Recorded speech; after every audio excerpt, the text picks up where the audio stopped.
Patama zone, college, I think no, we don't have a Pitalo, Tuyari, Alon and Patama zone, so this some Jim today, Siamagaro, the blessing for no, Satika should be today, blessing Muros Haminagaro,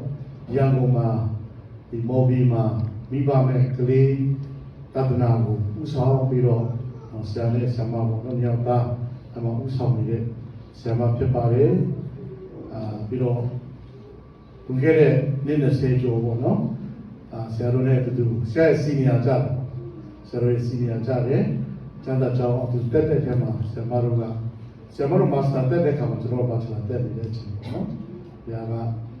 the Uchima, too heavy, but he didn't have it, Matuso Quay, Yanking at this debate. Jesu of the Chimamare, Sabara Isulu Sepano, Isulu Separe, as Alum makes a big today, Jesus the name, Chana Final Sama, Ubiro, but on the Vino, not to bring away,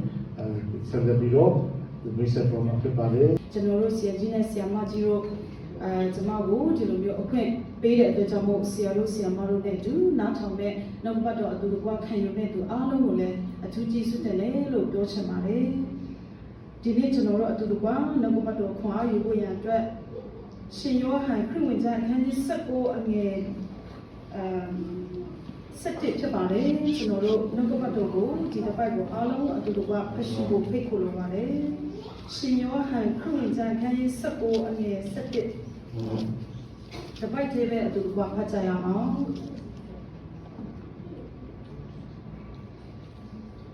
Sako and Sati. A te Yama, a Quingo, Yami, Inji, Nago, Edo, Yami, Nago, Inji, Edo, Anagodi, Adio, Ishiu, Weno, Sudan Jaya. Gaunya Mudo, Shin, Nagopato, Shenkin, Kuroya Namaro, Chimamare, Jesu Lori, General Lomoma, Lomone Shibani, Nason at Tatama, General, Machine Pido at the Piana Lorogo, Tishiboya, Beta, Nogopato, a Pele, Jesu Tamare, detaining Naima, Christian Nogopato, absent. General Koayu Kama, National Union of Yashili, General Yanalona, Digo, Bete Pila, County Pila, Nagopado Tamai, Tayaya, Tisi Lorea, General Atatama, Lo Atayago, National Union of Absent, Quinta, Tonte, Natayu, Mingla, Shida, Chainai, Pipoya, Atatama. Nagopado Api, the Sosia Pipi, Nagopado Api, Shenta Nango, Ichenaigo, County Mingla, Tonoma Mita, Lewedo, Ananakama, Credo Piana, Mago, Mipu, Saka, and Sudan Chabai. Amen. General, who Pashupare, Piana, Nagopado, the King Yeshu, Godan, Jore, Saka Pipare. The King Yeshu, Anamuya, the King Yeshu, at the Kamuya, Nika Lare, a Chema. The King Yeshu go Sissy Chin, Minion Chin, Jaipo Chin, No Shet Chin, Billy Puchin, and Najine. Yes, I know Kama. Pina Minchiga, the King Yeshu made it. Made it come out the King Yeshuga, but Tamama to Banto Mama Piba. I know Pina Minchiga, Yeshu, you're like it. Mea, Nane Sakama Biola, Bazomo Sakat Kuma, Piama Bioya. Naha Mego Dine Agani, Di Chenegane, look pay my net a quishitolo, look pay my nine to Chitalo, Digane Mego, Sepiroma, no, Pamaso Meoga, Pipo and look pay to Chide, look Pure Kama, the key sugar, Pure Saka Pibare. I wrote the key sugar Pure, a Takane, a quim and bugle soye, Genogo Paduma, Bama, Lonaibu, Sodima, the key sugar Chile. I don't deny these a colongo, General Chica Kama. The King Yeshu yet a take country, the King Yeshua, General a take can be boyant, 2 yet, Yuichemo, no, the Lubio a take can wire, Surea, Loma. Camero Pia, a Takane, Payaya, a quick putin, Payaya, a chancy, Payaya, computing today, Sorrow, General Tuyari. That we met Pianki, could you get it? Taro, Pianki, Yuichi, bigger. Pianki, Camero, could you bigger it? Naha, Imitan Chandan Biroma, Imitama, Luan and Chimeswing. ကဘာပေါ်မှာပေါ့နော်ဒါတော့ကျန်းတန်းနဲ့ရက်ဆက်တဲ့ရုပ်မာတဲ့ရာဇဝတ်မှုကတခုမှတယောက်မှမရှိခဲ့ပါဘူးဒီဟာကိုရင်ဆိုင်နိုင်ဖို့အတွက်နော်ဒီလောက်ကြီးမားတဲ့အရာကိုသူကြော်ဖြတ်ဖို့အတွက်ကနော်ဖခင်ခမဲတော်ရဲ့ခွင့်ပြုထားတဲ့အရာဖြစ်တယ်ဆိုတော့ကျွန်တော်တွေ့ရှိရတယ်ဒါပေမဲ့ဒီလောက်ကြီးမားတဲ့အရာကိုခမဲတော်ကဘာကြောင့်ခွင့်ပြုတယ်လဲဆိုတဲ့ရည်ရွယ်ချက်ကအင်မတန်မှကြီးမားပါတယ်ဒါကကဘာဦးကနေကဘာကြီးအဆုံးထိဖခင်သခင်ရဲ့တခုတည်သောကယ်တင်ခြင်းလမ်းစဉ်ဖြစ်ပါတယ်တခုတည်သောကယ်တင်ခြင်းလမ်းစဉ်ကိုချမ်းမြေ့ဖို့အတွက်ခမဲတော်ရဲ့ခွင့်ပြုချက်ကအင်မတန်မှကြီးလေးတဲ့အရာတစ်ခုဖြစ်ပါတယ်ဒါကြောင့်မို့ဖခင်သခင်ရဲ့အစီအစဉ်ကိုကျွန်တော်တို့ကြည့်တဲ့အခါမှာပေါ့နော်လူအနေနဲ့ကလူအတွက်ကျွန်တော်တို့အတွက်က please မဖြစ်တဲ့အရာတွေအများကြီးရှိတယ်ကျွန်တော်တို့ကိုမတက်သက်စေတဲ့အရာကျွန်တော်တို့ဘဝမှာမလိုချင်တဲ့အရာကျွန်တော်ဘဝမှာမကြုံချင်တဲ့အရာလူအနေနဲ့စဉ်းစားကြည့်မရင်ဆိုင်နိုင်တဲ့အရာတွေကဖခင်ကကျွန်တော်တို့ရဲ့အသက်တာမှာအများကြီးခွင့်ပြုနိုင်တယ်ဆိုတော့တွေ့ရတယ်ဖခင်ခွင့်ပြုလာတဲ့အရာပေါ်မှာလည်းဖခင်ကရည်ရွယ်ချက်အကြီးကြီးရှိတယ်ကြီးမားတဲ့ရည်ရွယ်ချက်ကိုကျွန်တော်တို့ကိုစီစဉ်ထားပြီးတော့မှကျွန်တော်တို့ကိုခွင့်ပြုတယ်ဆိုတာကိုကျွန်တော်တွေ့ရှိရတယ်ဒါကြောင့်မို့ပေါ့နော်ဒီနေ့ကျွန်တော်တို့ရဲ့အသက်တာမှာကျွန်တော်တို့ကဘုရားသခင်ရဲ့သားသမီးဖြစ်တဲ့အတွက်ကြောင့်မို့ဘုရားကကျွန်တော်တို့ကိုပိုင်ပြီးမှဘုရားကကျွန်တော်တို့ရဲ့ဘဝသက်တာမှာအရာရာအားလုံးကိုခွင့်ပြုပေးနိုင်တယ်ဆိုတာကိုကျွန်မလည်းနဲ့ဘုရားကျွန်မကိုဒီစကားကိုနိုးဆော်ခဲ့တာပေါ့နော်3လလောက်ပဲကျွန်မရှိသေးတယ်။အိုးလူဘဝဆိုတာကဘာမဆိုဖြစ်နိုင်တယ်။ကျွန်တော်တို့ကိုဘုရားခင်ကဘာမဆိုခွင့်ပြုနိုင်တယ်။ဒီနေ့အသက်ရှင်နေမနေ့ဖြန်ပျောက်ကွယ်သွားတာလည်းဖြစ်နိုင်တယ်။ဒီနေ့ကျွန်တော်တို့ကတကယ်နေပေါ့နော်လူအနေနဲ့မကြည့်ရစေရဒုက္ခပင်တွေထဲမှာရှိတယ်ဒါပေမဲ့ဘုရားခင်ကမနဲ့ဖြတ်ကျွန်တော်တို့ကိုတခုပြောင်းလဲပေးနိုင်တယ်အရာအလုံးကဘုရားခင်ကကျွန်တော်တို့ကိုခွင့်ပြုပေးနိုင်တယ်ဆိုတာကိုကျွန်မနားလည်ရတယ်အဲ့ဒါကြောင့်မို့ဘုရားခင်ကကျွန်တော်တို့ကိုဒီလိုမျိုးခွင့်ပြုလိုက်တဲ့အခါမှာလည်းပဲခက်ခဲတဲ့အရာအင်မတန်မှကြီးလိုက်တဲ့အရာခက်ခဲတဲ့အရာခွင့်ပြုလာတဲ့အခါမှာလည်းပဲဘုရားခင်ကအချင်းနဲ့တက်ခွင့်ပြုတာမဟုတ်ဘူးရည်ရွယ်ချက်နဲ့ဘုရားခင်ကခွင့်ပြုတယ်ဘုရားခင်ကကျွန်တော်တို့ကိုအမြင့်ကြီးချီးမြှောက်ဖို့ဘုရားခင်ကခွင့်ပြုတဲ့အခါမှာလည်းပဲဘုရားခင်ကသူ့ရဲ့ရည်ရွယ်ချက်နဲ့ကျွန်တော်တို့ကိုခွင့်ပြုတယ်။ဒါကြောင့်မို့ပါတော့ကျွန်တော်တို့ရဲ့အသက်တာမှာဘုရားခင်ရဲ့ခွင့်ပြုချက်မရှိဘဲနဲ့ခြေတလန်းတောင်မှကျွန်တော်တို့ကဘေးနေရာကိုမှမလန်းသွားနိုင်ဘူးဆိုတာကိုကျွန်တော်တို့တွေ့ရှိရတယ်။ကျွန်တော်တို့ရဲ့အသက်ရှင်မှုအားလုံးကဘုရားရဲ့ခွင့်ပြုချက်တွေမှာဒီနေ့ကျွန်မဒီနေရာမှာရပ်ပြီးမှတခါမှမမြင်ဘူးတဲ့ဒီမှာဆရာနဲ့ဆရာမလွဲလို့တရားမှတခါမှမမြင်ဘူးတဲ့လူနဲ့မိတ္တရာဖွဲ့ဖို့လေဘုရားကခွင့်ပြုတယ်လို့ကျွန်မဒီလိုမျိုးခံယူတယ်။ဘာဖြစ်လို့ဘုရားခင်ခွင့်မပြုရင်မဖြစ်နိုင်ဘူး။အဲ့တော့အရာအလုံးကကျွန်တော်တို့ရဲ့နေ့စဉ်အသက်တာမှာကျွန်တော်အလုပ်ထဲမှာသွားတဲ့အခါမှာပဲဖြစ်ဖြစ်ကျွန်တော်ကြုံတွေ့လာရတဲ့ခက်ခဲတဲ့ပြဿနာပဲဖြစ်ဖြစ်နော်အဲ့ဒီနေ့မှာကြုံတွေ့လာတဲ့ပျော်ရွှင်မှုပဲဖြစ်ဖြစ်အရာအလုံးကဘုရားခင်ရဲ့ခွင့်ပြုချက်ထဲမှာဖြစ်တယ်။ကြီးကြီးမားမားဖြစ်လာတဲ့အရာပဲမဟုတ်ဘူး။အကုန်လုံးပေါ့နော်တတိယအစကြီးကြီးမားမားအစအရာအလုံးကဘုရားခင်ခွင့်ပြုမှသာလေကျွန်တော်တို့ရဲ့ဘဝကအရာရာဖြစ်နိုင်တယ်ဆိုတာကိုကျွန်မရဲ့ဒါခွန်အားယူတဲ့အပိုင်းကနေဒီနေ့ပေါ့နော်နှုတ်ပတ်တော်အားဖြင့်တက်တေခံရခြင်းဖြစ်ပါတယ်ဒါကြောင့်မို့ကျွန်တော်တို့နှုတ်ပတ်တော်မှာကျွန်တော်ကြည့်တဲ့အခါမှာဒါတော့ရှောက်သခင်ယေရှုရဲ့ life ပေါ့နော်သူ့ရဲ့ life ကိုကျွန်တော်ကြည့်တဲ့အခါမှာဒါကအကြီးမားဆုံးသောအကြောင်းအရာတစ်ခုဖြစ်ပါတယ်ယေရှုကအိုးဖျားဖြစ်လို့တော့ကဲတင်ဖို့ဆင်းလာလို့ဒီလိုဖြစ်သွားရတယ်ဆိုတာတစ်ခုတည်းပဲမဟုတ်ဘဲနဲ့သူဒီလိုဖြစ်လာတဲ့အခါမှာလူဆောင်တိကိုခံယူပြီးလူသားတစ်ယောက်ကဲ့သို့အရာရာကိုနာကျင်ခြင်းခံစားခြင်းဝေဒနာနဲ့ကြုံတွေ့ခြင်းဝမ်းနည်းခြင်းဆာလောင်ခြင်းအရာအလုံးကိုကြုံတွေ့ခဲ့ရတယ်ဒါကြောင့်မို့တော့ဖျားမလို့ဒါတွေမို့လို့ဒီလိုကဲတင်ခြင်းပြမလို့တော့ဒီလိုခံရတယ်ဒီလိုလေးပဲမဟုတ်ဘဲနဲ့ကျွန်တော်တို့လူသားတစ်ယောက်ကဲ့သို့သူကအရာရာကိုရင်ဆိုင်ခဲ့ရတယ်ဆိုတာကိုတွေ့ရတယ်။ဒါကြောင့်မို့ဒီနေ့ကျွန်တော်တို့ရဲ့အသက်တာမှာသခင်ယေရှုကြုံတွေ့ခဲ့ရတဲ့လူသားဘဝဖြစ်စီမှာကြုံတွေ့ခဲ့ရတဲ့အတိုင်းပဲကျွန်တော်တို့ရဲ့အသက်တာမှာကြီးမားတဲ့အရာတွေကျွန်တော်တို့အသက်တာမှာဆင်းရဲဒုက္ခအကြီးကြီးလဲကျွန်တော်တို့မှာကြုံတွေ့နိုင်တယ်။ဖခင်ရဲ့ချင်းရောက်ချင်းအဖြစ်တော့တခါမှမတွေးထင်ခဲ့တဲ့မထင်မှတ်ခဲ့တဲ့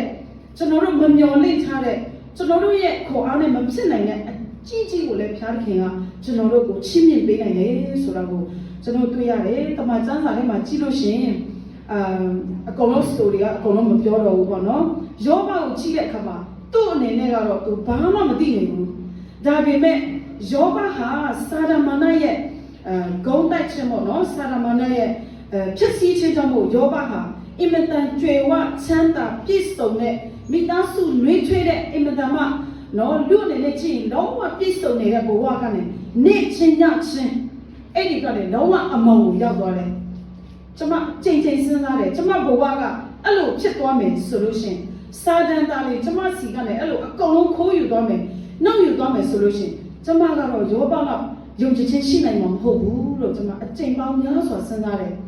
ကျွန်တော်တို့ဘဝမှာယောဘလို့အချိန်မရွေးဖြစ်သွားနိုင်တယ်ဘာဖြစ်လို့လဲဆိုရင်ရှင်ယောဟန်အခန်းကြီး30မှာကျွန်တော်တို့ကြည့်တဲ့အခါမှာ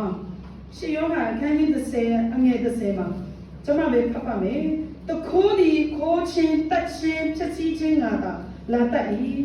ငါမူကားသူတို့ဒီအသက်နဲ့လူယုံညမကအထူးသဖြင့်အသက်နဲ့ပြည့်စုံစေခြင်းကလာ၏စာတန်ကကျွန်တော်တို့ကိုအမြဲတမ်းဖြစ်စည်းဖို့ကျွန်တော်တို့ရဲ့ပျော်ရွှင်မှုနေ့စဉ်မှာပျော်ရွှင်နေတဲ့အရာကိုဖြစ်စည်းဖို့နော်ကျွန်တော်တို့ဘုရားသခင်နဲ့မိတ္တာယာဖွဲ့ပြီးမှကြည်နူးနေတဲ့တာယာနေတဲ့အမတန်မှဝိညာဉ်ရဲ့မှာဘုရားခင်နဲ့ relationship ပေါ့နော်ခိုင်မာတဲ့တည်ဆောက်ထားတဲ့အရာတစ်ခုကိုကျွန်တော်တို့ကိုဖြစ်စည်းပစ်ချင်တယ်ကျွန်တော်တို့ရဲ့နော်တာယာတဲ့အိမ်ထောင်တည်ဆောက်ထားတဲ့အမတန်မှခိုင်မြဲနေပါပြီနော်ခင်ဗျားလည်းဇနီးကလည်းအပြန်အလှန်ချစ်ချစ်မေတ္တာဘုရားရဲ့ချစ်ချစ်မေတ္တာနဲ့တည်ဆောက်ထားတဲ့အိမ်ထောင်တစ်ခုကိုလည်းစာတန်ကကျွန်တော်တို့ကိုဖြစ်စည်းပစ်ချင်တယ်ဆိုတော့ကျွန်တော်တို့စီမှာရှိတဲ့နော်အရာကိုဖျက်စာတန်ကကျွန်တော်တို့ကိုအမြဲတမ်းဖြစ်စည်းပစ်ချင်တယ်သူကကျွန်တော်တို့စီကလည်းခိုးဖို့ကျွန်တော်တို့စီကလည်းနော်ကျွန်တော်တို့ပိုင်ဆိုင်ထားတဲ့အရာဝိညာဉ်ရေးရာပဲဖြစ်ဖြစ်ကျွန်တော်တို့ရဲ့ physical blessing ပဲဖြစ်ဖြစ်ပေါ့နော်ကျွန်တော်တို့ကိုပေးထားတဲ့ blessing ပဲဖြစ်ဖြစ်ကျွန်တော်တို့ဘုရားနဲ့တည်ဆောက်ထားတဲ့မိတ္တာရပဲဖြစ်ဖြစ်ကျွန်တော်တို့ကိုကောင်းကြီးပဲဖြစ်ဖြစ်နော်ကျွန်တော်တို့ကိုပေးထားတဲ့ရာထူးရာခံကိုပဲဖြစ်ဖြစ်စာတန်ကနှုတ်ကပတ်တော်မှာယေရှုပြောတဲ့အတိုင်းပဲကျွန်တော်တို့ကိုအမြဲတမ်းဖြစ်စီပြဖို့အမြဲတမ်းကြိုးစားနေတာခိုးဖို့ဖြစ်စီပြဖို့နော်သူကအမြဲတမ်းကြိုးစားနေတယ်ဘုရားနဲ့ကျွန်တော်တို့ဂျားထဲမှာတည်ဆောက်ထားတဲ့အရာကိုခိုးပြဖို့ဖြစ်စီပြဖို့ဝေးသွားစေချင်တယ်ဒါကြောင့်မို့ပေါ့နော်ကျမတို့ကတမန်တော်ကြီးနဲ့မရှိနေတဲ့အခါမှာဘုရားသခင်ကတစ်ခါတလေကျွန်တော်တို့ကိုခွင့်ပြုပေးလိုက်နိုင်တယ်ယောဘကိုဘုရားသခင်ခွင့်ပြုပေးလိုက်တာကတော့နော်ယောဘကချူရင်းနေလို့ယောဘကဖျားနဲ့ဝေးကွာနေလို့မဟုတ်ဘူးနော်ဒါကယောဘကိုဖျားသခင်ကခွင့်ပြုပေးလိုက်တာကဖျားရဲ့ဘုန်းတော်ထင်ရှားဖို့ဖြစ်တယ်ဆိုတော့ကျွန်တော်တို့ရဲ့အသက်တာမှာလည်းပဲဖျားသခင်ကတခါဖျားသခင်ကကျွန်တော်တို့ဘယ်တော့မှမဖြတ်စည်းဘူးကျွန်တော်တို့စီကလည်းဖျားသခင်ကမနှုတ်ယူချင်ဘူးကျွန်တော်တို့ကိုဒုက္ခလည်းမပေးဘူးဒါပေမဲ့ဒုက္ခပေးခြင်းနဲ့ဖြတ်စည်းခြင်းနဲ့စာတန်ကိုတခါတလေခွင့်ပြုပေးလိုက်နိုင်တယ်ဆိုတာကိုကျွန်တော်တွေ့ရတယ်အဲ့တော့ကျွန်တော်တို့ရဲ့နေ့စဉ်အသက်တာမှာကျွန်တော်တို့ကတတိမရှိဘဲနဲ့နော်တတိမရှိဘဲနဲ့ကျွန်တော်တို့အသက်ရှင်တဲ့အခါမှာဘာလို့ရှင်ပေါလုကအဖက်ဩဝါဒစာအခန်းကြီး6ထဲမှာကျွန်တော်တို့ကြည့်တဲ့အခါမှာရှင်ပေါလုကအဲ့ဒီမှာဖော်ပြထားတယ်ကျွန်တော်တို့ဟာနော်အသွေးနဲ့အသားနဲ့ရှိတဲ့ရန်သူနဲ့ fighting လုပ်နေတာမဟုတ်ဘူးနော်တိုက်ခိုက်နေရတာမဟုတ်ဘူးကျွန်တော်တို့ဒါလေအိပ်ပျော်သွားမယ်စာတန်ကတော့ကျွန်တော်တို့ကိုနော်တခါမှမအိပ်ပျော်ဘဲနဲ့ကျွန်တော်တို့ကိုဖြစ်စီဖို့အရန်စူးစမ်းနေတာအသွေးနဲ့အသားနဲ့မရှိတဲ့ရန်သူနဲ့ကျွန်တော်တို့ကတိုက်ခိုက်နေရတာဖြစ်တယ်ဒါကြောင့်ကျွန်တော်တို့ကနည်းနည်းတမန်တတိလက်သွားတာနဲ့ကျွန်တော်တို့ကနော်ဘုရားခင်ကကျွန်တော်တို့ကိုနိုးဆိုတဲ့အနေနဲ့နော်အိပ်ပျော်နေတဲ့ထဲကနေပေါ့ဘုရားနဲ့ဝေးပြီးမှအိပ်ပျော်နေတဲ့ထဲကနေကျွန်တော်တို့ကိုနော်ဘုရားခင်ကနိုးတဲ့အနေနဲ့ကျွန်တော်တို့ကိုခွင့်ပြုပေးနိုင်တယ်ကျွန်တော်တို့ရဲ့အသက်တာနော်ဒုက္ခစာနံချစ်စီခြင်းနဲ့အရာခဏလေးပေါ့နော်ဘုရားခင်နဲ့ဝေးကွာပြီးတော့မှလက်ကနေတော့ဘုရားနဲ့ဘုရားမကြိုက်တဲ့အရာကိုလုပ်ဖို့ရန်ကျွန်တော်တို့ခွင့်ပြုသွားနိုင်တယ်တော့တိတ်မောမအစကျွန်တော်တို့ကိုဘုရားခင်ကဒုက္ခခဏလေးရောက်ဖို့ခွင့်ပြုပေးနိုင်တယ်လို့ဒုက္ခကြီးရောက်ဖို့လည်းဘုရားခင်ကကျွန်တော်တို့ကိုခွင့်ပြုပေးလိုက်နိုင်တယ်ဒါကြောင့်မို့ဘုရားသခင်ကလည်းကျွန်တော်တို့ကိုခွင့်ပြုမယ်ဆိုရင်ကျွန်တော်တို့ကအချိန်မရွေးနော်ဘာဖြစ်လို့လဲဆိုရင်စာတန်ကအချိန်ပြည့်ကျွန်တော်တို့ကိုခိုးပစ်ဖို့နှောက်ယှက်ပစ်ဖို့ကျွန်တော်တို့ကိုစူးစမ်းနေတဲ့အတွက်ကြောင့်မို့ကျွန်တော်အချိန်မရွေးဘုရားသခင်ခွင့်ပြုတယ်ဆိုလို့ရှိရင်ဒုက္ခပင်လေထဲမှာလုံးများပြဖို့ပြီးတော့မှပျက်စီးသွားနိုင်တယ်ပေါ့နော် အဲ့ဒီလိုပဲဘုရားသခင်ကကျွန်တော်တို့ကိုအမြင့်ဆုံးကိုလည်းချီးမြှောက်နိုင်တယ်ဆိုတာကိုဒီနေ့နော်ဘုရားသခင်ရဲ့နေရာမှာတစ်ခုလို့ကျွန်မနားလေတယ်ဘုရားသခင်ကကျွန်တော်တို့ကိုအမြဲတမ်း dealing လုပ်နေတဲ့အခါမှာကျွန်တော်တို့ ਨੇ မိတ္တာရဆက်နွယ်နေတဲ့အခါမှာဒါဘုရားသခင်ကယုံကြည်သူတွေကိုထားရှိတဲ့နေရာမှာတစ်ခုဖြစ်တယ်ဆိုတာကိုကျွန်တော်နားလေရတယ်ဒါကြောင့်မို့ဒီနေ့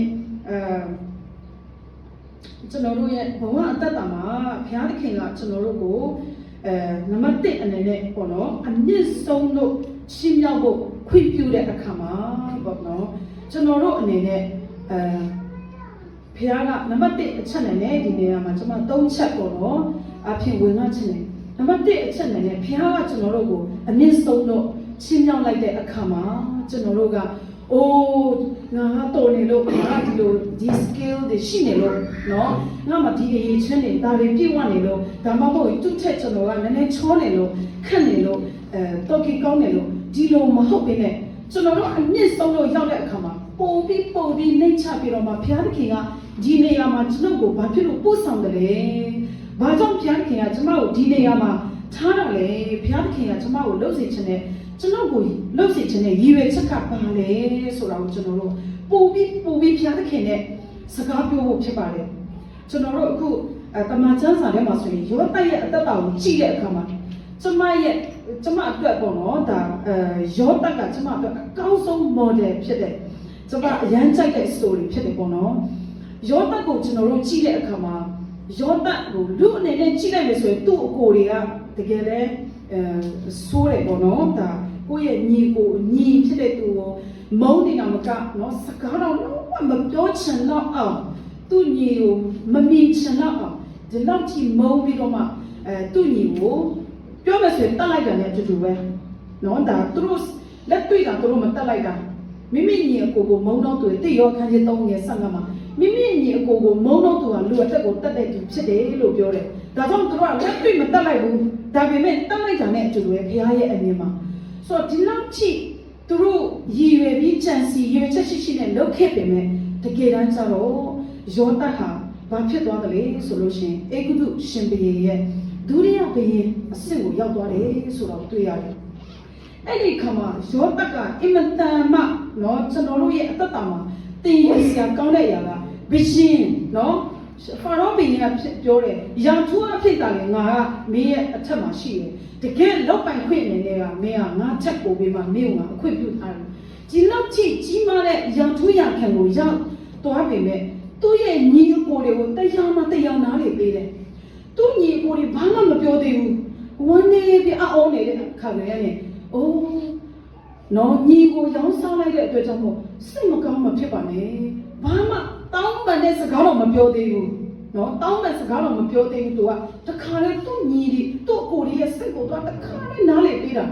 အကိုတော့ကျွန်တော်ကိုရောင်းစားလိုက်လို့နော်စိတ်မကောင်းမှဖြစ်ပါနဲ့ဆိုမှနားလေမှုတစ်ဖက်သားရဲ့ခံစားမှုတစ်ဖက်သားဘလို့ဖြစ်နေတယ်လဲဆိုတဲ့ခံစားမှုအိုးကျွန်တော်ရဲ့အကိုကဒီအကိုတွေကဒီချိန်မှာဘလို့ခံစားမလဲ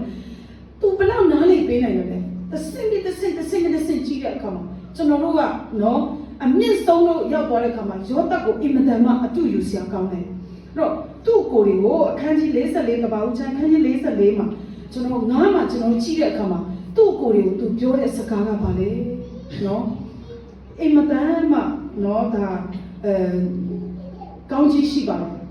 ကျွန်တော်ကိုဒီကိုရောင်းစားလိုက်တဲ့အတွက်ကြောင့်မို့စိတ်မကောင်းမှဖြစ်ပါနဲ့တဲ့သူဘာပြောတယ်လဲဆိုရင်လူတို့ဤအသက်ကိုစောင့်မစေခြင်းကတင်တို့ရှိမှအကျွန်ုပ်ကိုစေလွတ်လိုက်တယ်ဖယားကသူ့ကိုအမြင့်ကိုချီးမြှောက်တဲ့ရည်ရွယ်ချက်ကိုသူကတခါလေးအုပ်တုံနာတယ်ကျမ်းစာမှာမရေးထားပေမဲ့သူဘလောက်ချီဘယင်ဖြစ်လာတဲ့အခါမှာရောထောင်ထဲမှာနေတဲ့အခါမှာဘုရားသခင်နဲ့သူဘလောက်ချီဆက်နွယ်မှုရှိတယ်လဲဆိုတာဒီထဲမှာအသေးစိတ်မရေးထားပေမဲ့ကျွန်တော်နားလေရသူတခါလေးအကိုတွေကိုပြောတယ်ဖယားသခင်ကလူအများကြီးအသက်ကိုဆောင်မဖို့အတွက်ကျွန်တော်ကိုဒီနေရာမှာပို့လိုက်တာဖြစ်တယ်ဆိုတာဖယားကသူ့ကိုအဲ့မှာပို့တဲ့ဘယင်နေရာမှာထားတဲ့ရည်ရွယ်ချက်ကိုသူကနားလေတဲ့အတွက်ကြောင့်မို့အကိုတွေကိုလည်းသူအပြစ်မမြင်ဘူးနားလေပေးတယ်အကိုတွေမကဘူးလူအကောင်လုံးကိုသူကခြုံငုံပြီးမှနားလေပေးနိုင်တယ်ကျွန်မလုံးဝတရားမှတရားယုံကြည်တယ်အဲ့ဒီချိန်အဲ့ဒီခင်မှာအဲ့ဒီအတော်သွင်းမှာယောသတ်ကိုဖ ဘယင်ကနေစပြီးခိုးကျွန်းအထိယောသကိုမချစ်တဲ့လူတရားမှရှိမှာမဟုတ်ဒါရီအကုန်လုံးကိုယောသနားလေဆိုတော့တွေ့ရတယ်ဒါကြောင့်မို့ယောသဟာသူ့ကိုအမြင့်ဆုံးလို့ရှင်းပြတဲ့ဘုရားသခင်ရဲ့အခွင့်ကိုသူကနားလေတဲ့အတွက်ကြောင့်မို့မာမနာထောင်လွှားခြင်းဝါကြွားခြင်းသူတို့ဘာကိုစော်ကားမော်ကားပြုခြင်းခွင့်မလွတ်နိုင်ခြင်းနော်ဒါတွေခုမှမရှိနိုင်တော့ဘူးဆိုတာကိုကျွန်တော်တွေ့ရတယ်ဒါကြောင့်မို့ဒီနေ့ဖျားခင်ကပေါ့နော်ကျွန်တော်တို့ကိုအမြင့်ဆုံးလို့ချီးမြှောက်တဲ့အခါမှာဖျားချီးမြှောက်ခြင်းရည်ရွယ်ချက်ကိုကျွန်တော်တို့နားလည်ဖို့ကျွန်တော်စူးစမ်းရအောင်လို့ပထမဆုံးပေါ့နော်အချက်မှာကျွန်မအနေနဲ့ခွန်အားပေးလို့တာဖြစ်ပါတယ်ဒုတိယအချက်မှာပေါ့နော်အကယ်၍ဘုရားသခင်ကကျွန်တော်တို့ကိုနော်အောက်ဆုံးချိန်အထိအောက်ဆုံးနေရာအထိရောက်ဆင်းသွားဖို့ရအတွက်နော်ခွင့်ပြုခဲ့မယ်ဆိုရင်ကျွန်တော်တို့ကဘယ်လိုနေမလဲဘယ်လိုတုံ့ပြန်မလဲနော်ဘုရားသခင်ကကျွန်တော်တို့ကိုခွင့်မပြုဘူးလို့မပြောနိုင်ဘူးအကယ်၍အဲ့ဒီအချိန်နေရာအထိကျွန်တော်တို့ကိုဘုရားသခင်ကဆင်းခွင့်ပြုခဲ့မယ်ဆိုရင်ကျွန်တော်တို့ဘုရားကိုနှစ်ပေါင်းများစွာကိုးကွယ်လာခဲ့တဲ့ယုံကြည်လာခဲ့တဲ့ကျွန်တော်တို့ရဲ့ဘုရားခင်ပေါ်မှာတုံ့ပြန်တဲ့အရာကဘယ်လိုဖြစ်မလဲနော်ကျွန်တော်တို့စဉ်းစားကြည့်ရအောင်ထွမြောက်ရာကျမ်းခန်းကြီး73 14မှာကြည့်တဲ့အခါမှာအေတေလလူမျိုးတွေဟာအေဂုတုပြည်ကနေစတင်ထွက်ခွာလာတဲ့အခါမှာသူတို့ရဲ့ story ကိုကြည့်တဲ့အခါမှာအင်မတန်မှနော် one day ဆရာကောင်းတဲ့ story တွေကအများကြီးကိုကျွန်တော်တွေ့ရတယ်ဒါပေမဲ့ဒီ story တွေအဖြစ်ဘုရားခင်ကဘယ်လိုဖျားမျိုးလဲဆိုတာကိုကျွန်တော်တို့ရှင်းရှင်းလေးနားလည်ရတယ်အဲ့တော့ကျွန်တော်တို့သူတို့ရဲ့ story ကတော့အရှိန်ပေါ့နော်ဒါကဘာဦးချမ်းကနေထွေးမြလာချမ်းနဲ့စမယ်ဆိုတော့ဟိုးတရားဟောရာချမ်းတွေကသူတို့ရဲ့ story ပဲနော်ပြန်ပြောရင်းနဲ့ပြန်ပေါ်ပြထားတယ်ဒီနေရာမှာသူတို့အေဂုတုပြည်ကနေစပြီးမှထွက်ခွာလာတဲ့အချိန်မှာမထွက်ခွာခင်လည်းဖျားရဲ့တကိုးကြီးတဲ့အရာအများကြီးကိုသူတို့မြင်တွေ့ခဲ့ပြီးပြီဖျားခင်ပြုခဲ့တဲ့နမိတ်လက္ခဏာအများကြီးထဲမှာကျွန်မအကြိုက်ဆုံးနမိတ်လက္ခဏာကနော်ဒါဖျားခင်ကမောင်မိုက်အတိကိုအေဂုတုပြည်မှာဖြစ်စေတဲ့အခါမှာဂေါရှင်ပြည်ကတော့လင်းပြီးတော့မှနေတဲ့ညအဲ့လိုပဲပုံမှန်ပြောင်းလဲပြီးမှလေးတဲ့ချိန်လင်းမောင်တဲ့ချိန်မောင်ဖြစ်ဒါပေမဲ့အေဂုတုပြည်ကမောင်မိုက်အတိဖြစ်နေတယ်ဆိုတာကျွန်မကဒါပေါ့နော်အရင်အောစရာကောင်းတယ်လို့ထင်တယ်ဆိုဒီအနေနဲ့တူတဲ့နမိတ်လက္ခဏာအများကြီးကိုသူတို့မြင်တွေ့ပြီးမှအေဂုတုပြည်ကနေသူတို့နော်ဗတ္တမလ14ရက်နေ့မှာသူတို့စပြီးမှအဲ့ဒီညမှာသူတို့တိုးငယ်ရဲ့အသွေးကိုသူတို့တကားထုတ်တိုင်မှာတုတ်တယ်ပြီးရင်15ရက်နေ့မှာသူတို့စပြီးထွက်ခွာလာတော့ထွက်ခွာလာတဲ့အချိန်မှာဒီမှာဒီမတန်မှနော်ကျွန်တော်ကြည့်တဲ့အခါမှာနော်ဘုရားခင်ကတရက်အတွက်သူတို့အတွက်ဘုရားက schedule ဘယ်လိုဆွဲထားတယ်လဲဆိုတာကိုကျွန်တော်တို့အုံးစီကမြင်တွေ့ရတယ်ထွက်ခွာလာတဲ့အခါမှာနော်သူတို့ကအဲ့ဒီဂေါရှင်ပြည်ကနေဟိုးခါနန်ပြည်ကိုသွားဖို့အတွက်ဖိလိပ္ပိတိုင်းပြည်ကိုဖြတ်ပြီးတော့မှတကယ်မိန်လန်းပေါ့ပြောမှဆိုရင်ဆောင်းတဲ့လမ်းရှိတယ်အဲ့ဒီလမ်းကနေတွားလို့ရတယ်နော်တွားလို့ရပေမဲ့ဘုရားခင်ကသူတို့အဲ့လမ်းကနေမတွားခိုင်းဘူးအဲ့လမ်းကနေမတွားခိုင်းပဲနဲ့သူတို့ကိုဘေကိုပို့လိုက်တယ်လေဆိုလို့ရှင်တော့ဒီဘက်တောလမ်းဘက်ကနေပို့ပြီးတော့မှဘာလဲစဖုံမြို့ရှေ့နားမှာရှိတဲ့ပင်လယ်ကမ်းနားမှာသူတို့ကိုတတ်ချခိုင်းတယ်တတ်ချခိုင်းတဲ့အခါမှာ3ရက်မြောက်သောနေ့မှာသူတို့ကပင်လယ်ရှိကိုရောက်သွားတယ်ရောက်သွားပြီးတော့မှနော်သူတို့ကအဲ့မှာသူတို့ရှိမှပင်လယ်ကပိတ်နေတယ်လေပိတ်နေတဲ့အခါမှာရန်သူတွေကအနောက်ကိုလိုက်လာတယ်ဖယားသခင်ကနော်ဒီလမ်းကနော်တောလမ်းဖြစ်တယ်ပင်လယ်ကရှိမှပိတ်နေတယ်ဆိုတော့တည့်ရတဲ့နဲ့သူတို့အဲ့ဒီလမ်းကိုပို့လိုက်တာသူတို့ကမသိဘူးသူတို့ထွက်လာတဲ့အခါမှာဝါကြွားတော့အချင်းရာနဲ့ထွက်လာတာကျွန်မမေအောင်ကြည့်လိုက်တယ်ဝါကြွားတဲ့အချင်းရာဆိုဒီခါတော့လွတ်ပြီပေါ့အချင်းရာသူတို့စံနေပါတယ်သူတို့ကဟိုခတ်ကြွားလေးနဲ့ပေါ့နော်အဲ့လိုမျိုးနဲ့သူတို့အဲ့ပုံစံနဲ့ထွက်လာတယ်နောက်3ရက်မှာဘာဖြစ်မလဲသူတို့မသိဘူးဒါပေမဲ့ဖျားခင်တိချင်းနဲ့သူတို့အဲ့တောလမ်းနဲ့ပို့လိုက်တာအဲ့တော့တကယ်လေသူတို့တောပင်လေကမ်းနားမှာတက်ချတဲ့အခါမှာအနောက်ကနေရန်သူလိုက်လာတဲ့အခါမှာသူတို့ကအင်မတန်မှကြောက်တဲ့နော်ကြောက်တဲ့အခါမှာသူတို့ကအဲ့ဒီမှာချစ်ချင်းနဲ့နော်သူတို့ကဒုက္ခမရောက်သေးဘူးဘာမှမဖြစ်သေးဘူးအဲ့ဒါတော့ချစ်ချင်းနဲ့ဖျားသခင်ကိုပုံကန်တာဖျားသခင်ကိုအပြစ်တင်တယ်ဖျားသခင်ပြောတယ်နော် ငါ့ကျမောရှေကိုနေတော့စန့်ကျင်ငါ့ကိုစန့်ကျင်တာနဲ့အတူတူပဲမောရှေကိုတို့ကအပြစ်တင်ပြီးငါတို့ကိုတင်ချိုင်းကုန်မရှိလို့ဒီမှာတေခိုင်းမို့ဖျားခင်ကတို့ခဏပြေပို့မယ်လို့ပြောတာနေတို့တော့မှတေခိုင်းမယ်လို့မပြောဒါပေမဲ့သူတို့ခဏခဏပြောတာအဲ့ဒီစကားလေကျွန်မဒီဟာကိုခဏခဏတုံးတယ်ဘာဖြစ်လို့လဲဆိုဖျားခဏပြေပို့ဖို့တို့ကိုခေါ်တာပို့မယ်နေတို့ပို့မယ်ဂတိတော်နေမျိုးပို့မယ်ပြောတာဒါပေမဲ့တို့ကငါတို့တော့မှတေခိုင်းဖို့နောက်ဆုံးတို့ပြောတဲ့အတိုင်းတို့တော့မှတေကုန်မယ်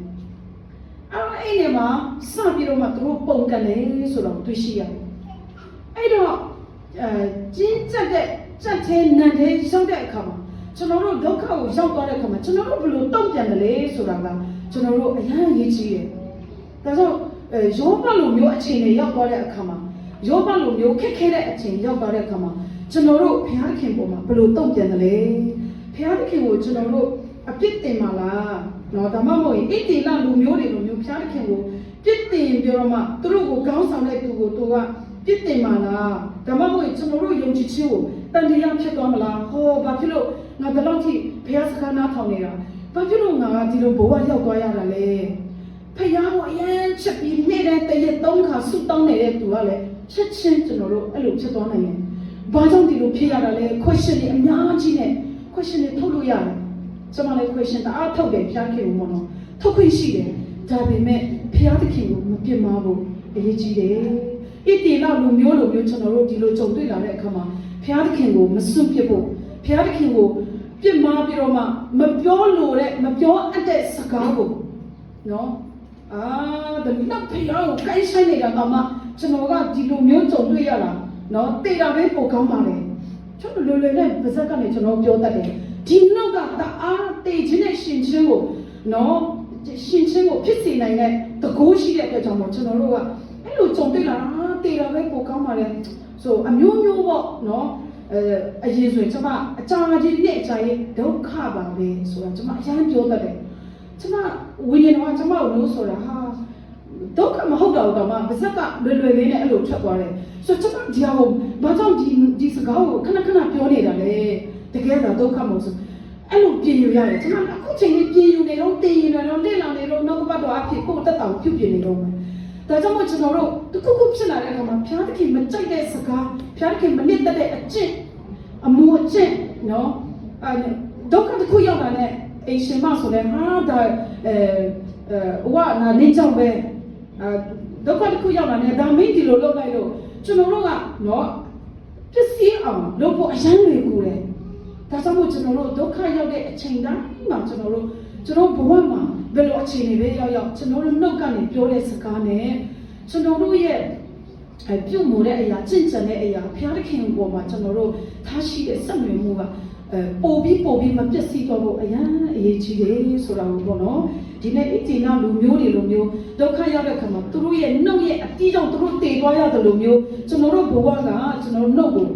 ထိန်းချုပ်ဖို့လိုအပ်တယ်အပြုတ်မှုအသက်တာကိုထိန်းချုပ်ဖို့လိုအပ်တယ်ဆိုတာကို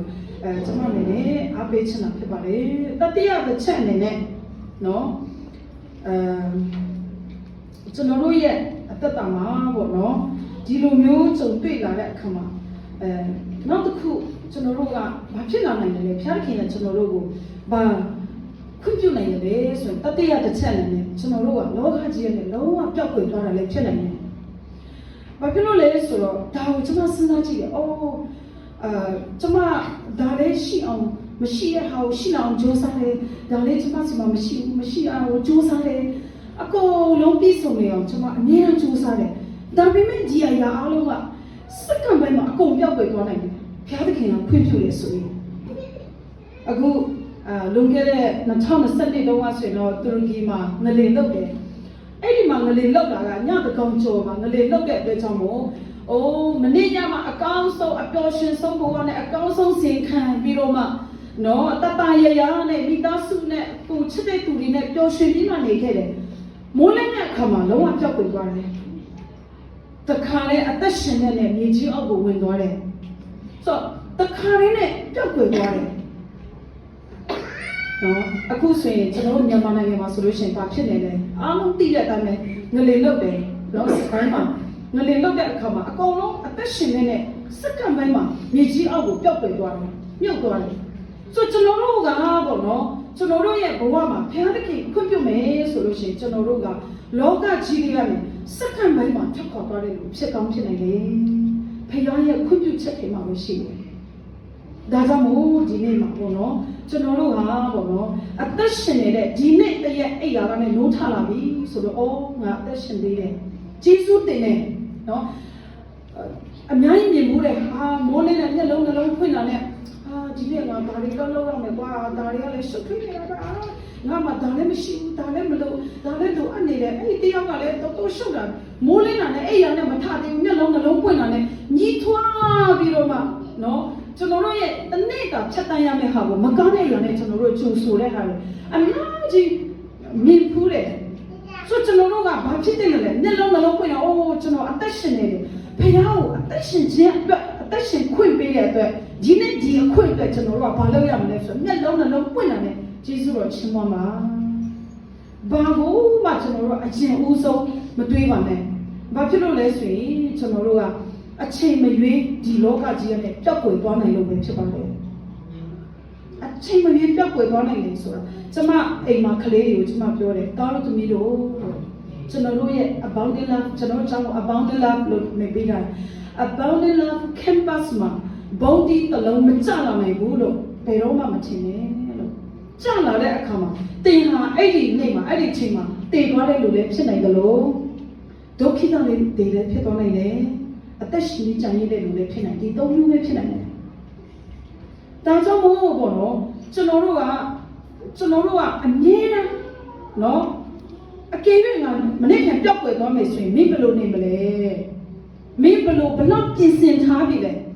ဒီနေ့အသက်ရှင်တဲ့အခါမှာဖခင်ရဲ့အလိုတော်နဲ့ညီတဲ့အရာဘယ်လောက်လုပ်ခဲ့ပြီလဲမင်းရဲ့တနေ့တာအလုပ်ထဲမှာမင်းရဲ့တနေ့တာနော်ဒီအသက်ရှင်တဲ့အထဲမှာဖခင်အလိုတော်နဲ့ညီတဲ့အခါဘယ်လောက်လုပ်ခဲ့ပြီလဲဆိုတာအရေးကြီးဆုံးဖြစ်တယ်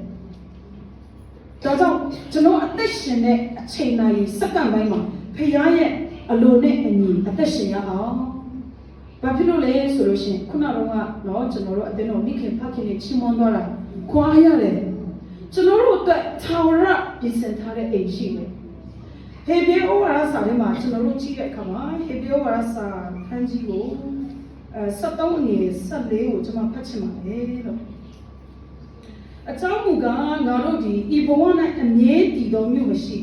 နောက်စစ်လက်တန်သောမြို့ကိုရှာကြ၏ကျွန်တော်တို့ကဒီနေရာမှာကျွန်တော်တို့ကတည်မြဲမှာမဟုတ်ဘူးဒါပေမဲ့ကျွန်တော်တို့ကဘာဖြစ်တတ်တယ်လဲဆိုဒီမှာပဲအိုးလောကကြီးမှာငါထာဝရနေမဲ့ပုံစံနဲ့ကျွန်တော်တို့ကအသက်ရှင်တတ်တယ်ကျွန်မကိုယ်တိုင်လည်းအဲ့လိုအသက်ရှင်တတ်တယ်ဘယ်တော့ဒီရောင်ထူးကနေဒီစီးစိမ်ကနေနော်ဒီနေရာကနေဒီကျမ်းမာချက်အခုချိန်မှာအရန်ကျမ်းမာတယ်တစ်သက်လုံးဒီလိုကျမ်းမာနေလို့ကျွန်တော်တို့ထင်တယ်တစ်သက်လုံးကျွန်တော်ဒီလိုချမ်းသာနေတယ်လို့ကျွန်တော်တို့ထင်တတ်တယ်အဲ့လိုမထင်တဲ့တိုင်အောင်ကျွန်တော်အဲ့လိုပုံစံနဲ့အသက်ရှင်တတ်တယ်ဒါကြောင့်မို့ကျွန်တော်တို့ကိုဖျားခင်ရှာစေချင်တဲ့အရာကအမြဲတမ်းတည်မြဲနေတဲ့ထာဝရတည်ရှိနေတဲ့နော်ဖျားခင်ပြင်ဆင်ထားတဲ့အရာကိုဆွဲလန်းစေချင်တာရှင်ပေါလုပြောတယ်လို့အထက်ကအရာကိုဆွဲလန်းပါဆိုတာကအကုန်လုံးကိုပြောတာကျွန်တော်တို့လုပ်တဲ့အခါမှာအိုးအထက်မှာဘာရှိတယ်ဖျားရှိတယ်ကျွန်တော်လုပ်တဲ့အရာတိုင်းမှာအထက်မှာရှိတဲ့ဖျားရဲ့အလိုနဲ့ညီလားကျွန်တော်လုပ်နေတဲ့ကျွန်မလုပ်နေတဲ့အခုလုပ်နေတဲ့အရာကအထက်ကဖျားရဲ့အလိုလားအထက်ကဖျားလုပ်စီချင်တဲ့အရာလားအထက်မှာရောက်သွားတဲ့အခါမှာကျွန်တော်ဘယ်လိုဖြေရှင်းမလဲကျွန်မပေါချတယ်အများကြီးရှင်းရတယ်ဟာဒီပေါချကြီးလိုက်မြန်မာပြည်မှာပေါချဆိုတာတိတ်ရရှိတယ်အတုလုပ်လို့ရတယ်ဒါပေမဲ့အတုလုပ်လို့မရတဲ့အရာကအထက်ကဖျားနဲ့ရှင်းရမှာဖြစ်ပါတယ်so ကျွန်မတို့လုပ်တဲ့အရာအလုံးကအထက်ကဖျားရဲ့အလိုလားဖျားနှစ်သက်နေပြီလားဆိုတာကျွန်တော်တို့နေ့တိုင်းနော်ပြောတဲ့အရာကလည်းဒီလိုပြောတဲ့အရာကဖျားနှစ်သက်တဲ့အထက်ကဖျားနှစ်သက်တဲ့အရာလားဆိုတာကျွန်တော်တို့ကတတိကိုမလစ်သွားဖို့အရေးကြီးတယ်ဒါကျွန်တော်နေ့စဉ်ပေါ့နော်ဒီလိုဖြတ်တန်းပြီးမှအသက်ရှင်တဲ့အခါမှာနော်ထာဝရတည်ရှိတည်မြဲနေတဲ့ဖျားရဲ့နိုင်ငံတော်အဖို့နော်ကျွန်တော်တို့ရဲ့စီစဉ်ဥစ္စာကို adjustment လုပ်တဲ့အခါမှာစီမံဆောင်ရွက်ဆုံးဖြတ်တဲ့အခါမှာကျွန်တော်လုပ်ငန်းကိုစီမံဆောင်ရွက်ဆုံးဖြတ်တဲ့အခါမှာကျွန်တော်တို့ရဲ့နေ့စဉ်နှုတ်ကနေထွက်တဲ့အရာကိုကျွန်တော်တို့ စဉ်းစားတဲ့အခါမှာအကုန်လုံးကနော်ဘေးချိန်ဖြစ်ကျွန်တော်တို့လောကကြီးကနေထွက်ပေါ်သွားတဲ့အခါမှာ ready ဖြစ်နေတဲ့အနေအထားမျိုးနဲ့အသက်ရှင်ရအောင်လို့ကျွန်မအနေနဲ့ပေါ့နော်ဒီနှုတ်ကပတ်တော်အားဖြင့်ဖခင်သခင်ကဒီနေ့ကျွန်တော်တို့ကိုခွင့်ပြုတယ်ဆိုရင်ဘာမဆိုဖြစ်နိုင်တယ်ဆိုတော့ခေါင်းစဉ်လေးနဲ့ဒီနေ့ကျွန်မနှုတ်ကပတ်တော်ကျွန်မခွန်အားရတဲ့အရာနဲ့ပေါ့နော်တက်တေခံအားပေးဝင်လာတာဒီတော့ပါပဲကျွန်တော်တို့ရောက်စီတိုင်းပေါ်မှာဖခင်ရဲ့ကောင်းချီးမင်္ဂလာဖြတ်ဖြတ်တက်ရောက်ပါစေ